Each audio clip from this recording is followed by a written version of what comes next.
The rain buzzed the windshield of Eleanor, a tireless drum feared it. She grabbed the steering wheel, the knuckle bone white, as she moved towards the airport. In 60, Eleanor Langley stormed to the storming Sizer and Elder. This offense was not just a task. It was a race towards time. Her husband, Richard, lay on the bed of a hospital, her heart failed, her airport trade will be closed in a safe deposited box in the lounge. This document was his last word, the anchor of the family. Without it, all they created can postpone everything. The glass mask at the airport looked through a lighthouse with cold efficiency, at the bottom. Eleanor parked, her umbrella was open to the wind. Her apartments hit the wet sidewalk as she entered, swallowed the chaos in the terminal. Passengers glimpsed with suitcase clatter, and delaying the departure board. He checked at 14:10. Fast. Hargrove, Richard's lawyer, will soon meet him with the key. His phone buzzed. A lesson by his son, Michael. In the hospital with Vanessa. Dad's grip so far? The fingers hesitated, so right in, almost there. The executive lounge was muted luxury, all leather chairs and a soft jazz shit. Eleanor flashed his ID, drowned on one seat from the rain-covered window and dipped bitter coffee. The plane was idling on tarmac, their wings shone like a knife in the storm. He tried to focus Richard, Will, hospital, but a low collection behind a decorative screen attracted her attention. 2 votes, fate, essential. Confidential. The right time, Michael, said one, quickly and calculated. Vanessa. Bahu of Eleanor. Your father is very weak to fight and your mother is very broken to see it. We are now changing the will, redirecting the portfolio to our account. Eleanor's breath was caught, part of the snow in the chest. His coffee cup trembled, threatened to spread. She was hiding for the screen shade, bent at the heart. Michael's voice was next, smaller, disputed. This is wrong. Vanessa. Mother wants to know. He will hate me. She didn't win, Vanessa fades, her whisper is a magazine. Hargrove is in our pocket. Paid to keep calm. We move the money offshore and put the start up. You will, you are not? Or are you still mom's little boys? The vision of Eleanor flows. His son haunts Michael to steal his father's legacy?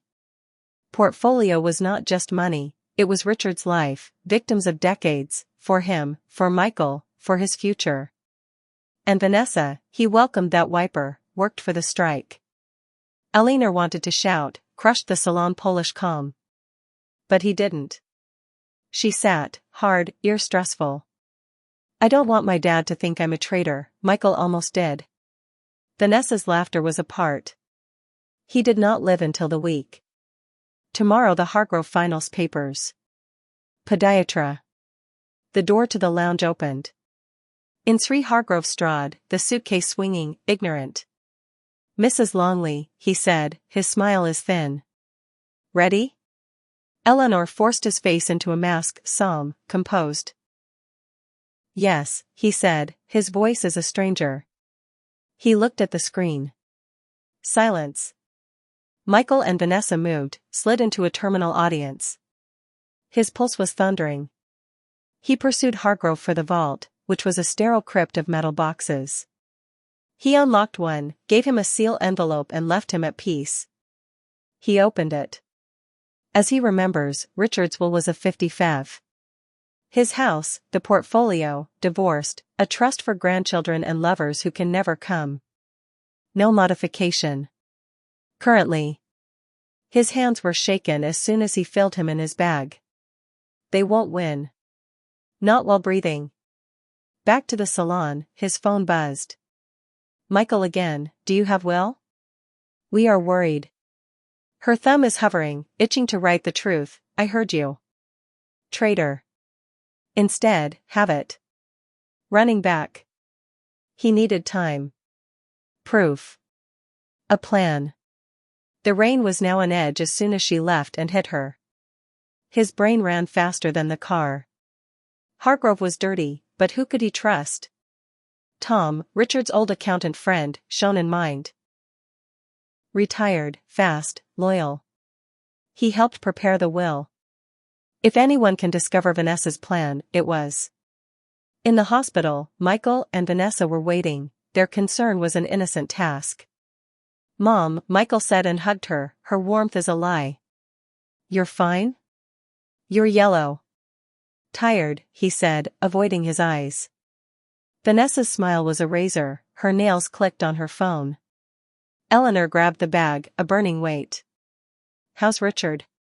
"Stable," Michael said. "For now." In the toilet, Eleanor locked himself in a booth, his breath. He called Tom, who was betrayed. He was heard. "Vanessa Cutlery Hagrave," he said. "They write about the will. Offshore accounts. Can you help?"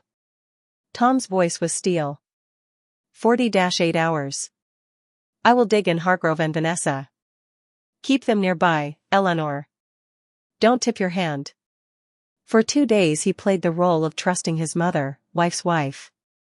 She sat from Richard's bed, in her hand, machines piped like a reverse count. Michael and Vanessa hovered, their presence made a knife into the gut.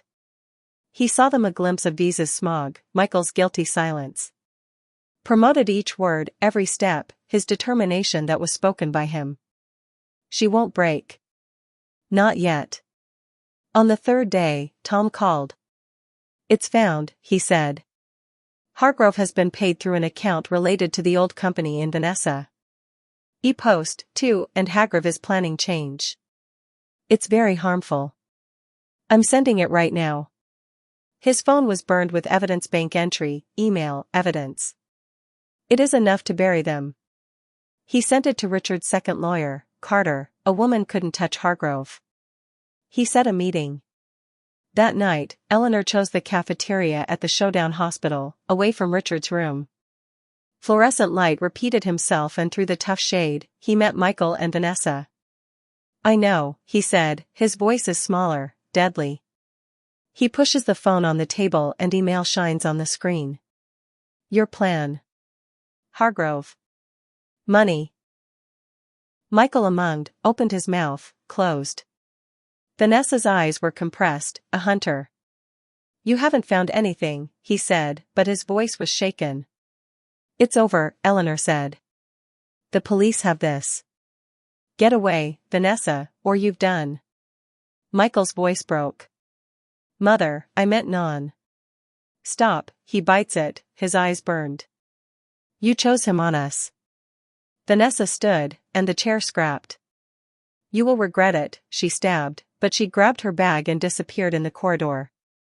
Michael stopped, bent his head, tears fell.